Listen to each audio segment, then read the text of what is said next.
They had lived separate lives for years, worlds apart, each consumed by their own struggles and triumphs.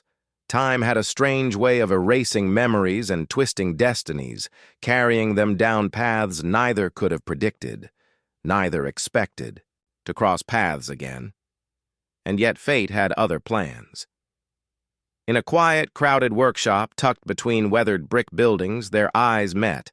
Not with recognition, but with a strange, unspoken tension that hung in the air like a storm waiting to break. Something in that moment hinted at a past neither had dared to remember, a connection that neither had acknowledged for decades, and a choice that would change everything. What could possibly unfold when two lives, once intertwined, collide without warning, leaving long-buried emotions exposed and unresolved? Before that fateful reunion, he lived a life of careful routines and quiet ambition. As the president of Burkina Faso, Ibrahim Traoré commanded respect and wielded immense power. Yet beneath the public image of authority was a man shaped by humble beginnings, someone who had never forgotten the hardships of ordinary people. He had grown up in a world where doors were only opened for the lucky or the connected, where every small achievement required grit, ingenuity, and sacrifice. His days were filled with endless meetings, high-stakes decisions affecting millions, and the constant, almost suffocating weight of responsibility. Public appearances, diplomatic negotiations, and the relentless scrutiny of the media had become his life. Yet personal connections, old friendships, and forgotten faces rarely crossed his mind anymore, pushed aside by the immediacy of statecraft. Meanwhile, far from the polished corridors of power and the world of headlines and politics, his old friend had been battling life on entirely different terms. Long hours in a small, dusty workshop had become his reality. The hum of machines, the clatter of tools, and the aching of tired hands were constants in his existence. Yet even under the weight of exhaustion, he carried a spark of resilience that refused to be extinguished.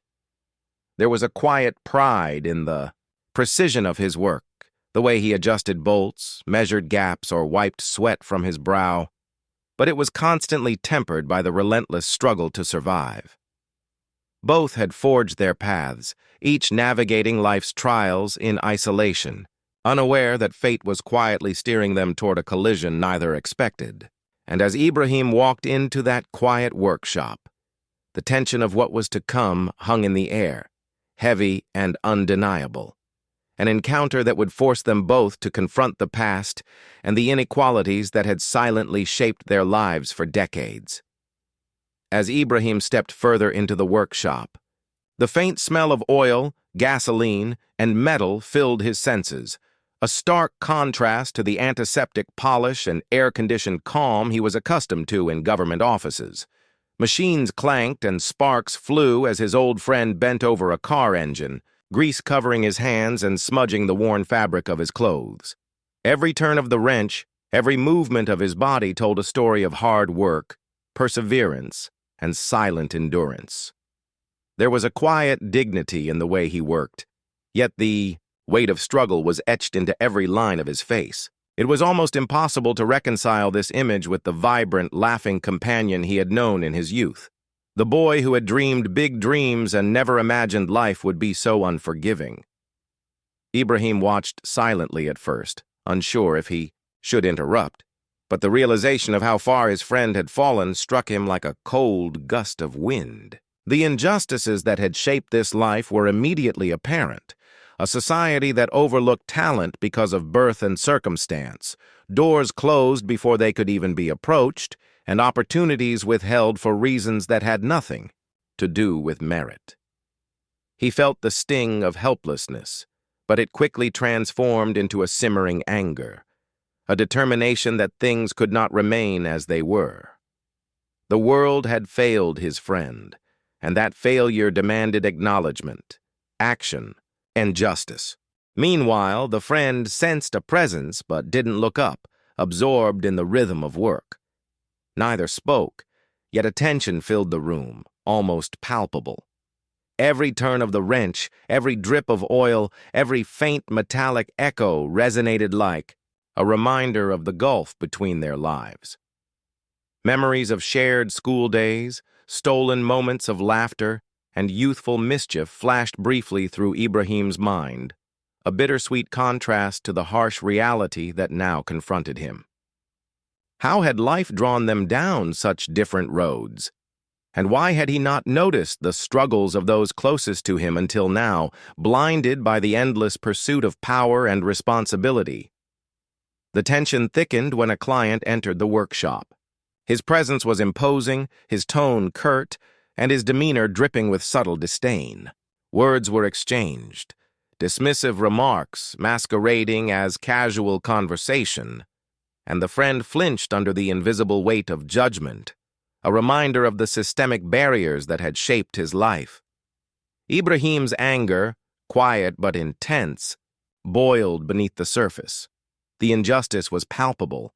He wanted to intervene, to make the world pause, to demand recognition for the dignity his friend deserved, but he knew he had to act with careful precision. Timing, he understood, was everything. And then, just as the confrontation seemed to simmer without boiling over, an accident occurred. A small but significant slip. A heavy wrench clattered to the floor, drawing the eyes of everyone in the workshop. The sound was sharp, almost ceremonial, signaling a moment suspended in time. In that heartbeat, the potential for change, for confrontation, for revelation hung in the balance. Would Ibrahim act now? Or would he remain an observer, watching the injustices pile up without interference? Every second stretched endlessly, the suspense thickening, as both men stood on the edge of a pivotal moment that would test courage, loyalty, and the very meaning of human dignity. The choice was coming, and when it did, no one in that workshop or beyond would ever be the same. The room fell silent as Ibrahim finally stepped forward, the hum of machines fading into the weight of the moment. His old friend looked up, eyes widening in recognition and shock, a mixture of disbelief and vulnerability flashing across his face. For years, life had shaped him into someone cautious, beaten down by the small cruelties and systemic barriers that had gone unnoticed by the world. But not by Ibrahim. "You've endured so much," Ibrahim thought, rage and sorrow twisting together inside him. The injustices, dismissals, and subtle prejudices, all of it poured into his consciousness at once. How had society allowed this brilliant, hard-working soul to struggle unnoticed while doors opened effortlessly for others? The contrast was unbearable. The client who had sneered moments before now realized the presence of someone far greater than their assumptions. Ibrahim's gaze burned, not with malice, but with authority that demanded acknowledgement. The tension in the room was electric, every heartbeat echoing the silent accusation of a lifetime of inequality. Time seemed to stretch, each second charged with anticipation. Then, with a calmness that belied the storm inside him, Ibrahim acted. A gesture, a word, a decision, small in motion but monumental in consequence, shifted the balance of power entirely. The injustice that had weighed on his friend's shoulders began to crumble under the undeniable weight of recognition, respect, and intervention. The energy in the room transformed. Whispers replaced sneers, eyes widened, and a sense of justice, long denied, finally made itself felt. In that fleeting moment, the world outside the workshop might never fully understand what had just happened. Yet both men knew their lives were irrevocably altered. The past, the struggle, the silent suffering, all converged in a single heartbeat of courage, dignity, and moral reckoning. And as Ibrahim stepped back, leaving a stunned room in his wake, one question lingered in the air, one that demanded an answer not just from his friend, but from anyone who had ever turned a blind eye to injustice. What will you do when you finally face the truth? The tension that had gripped the workshop finally began to ease. replaced by a quiet, profound understanding. Ibrahim's old friend, once weighed down by years of struggle and unseen injustice, now stood with a renewed sense of dignity. The recognition, respect, and support extended in that single moment were more than symbolic. They were transformative. It wasn't just a reunion, it was a reckoning with the unfairness that had shaped their lives and a reminder that compassion and action could rewrite even the harshest narratives. For Ibrahim, the encounter left an indelible mark. Power and authority were meaningless if they didn't serve justice, uplift those overlooked, and challenge the systems that perpetuated inequality. Seeing his friend's resilience up close and the subtle but persistent ways society had failed, him ignited a deeper sense of responsibility, a reminder that true leadership required more than decisions and titles. It demanded empathy, courage, and the willingness to confront uncomfortable truths. Outside the workshop, life went on, but the echoes of that moment lingered. Small acts of recognition, support, and advocacy could ripple outward, inspiring others to question bias, dismantle prejudice, and stand for fairness. The story of two lives, once intertwined and then torn apart by circumstance, became a powerful testament that injustice thrives when ignored, and that change begins when someone dares to see it, confront it, and act. And as the doors of the workshop closed behind them, one question remained, not just for those inside the room, but for every person watching.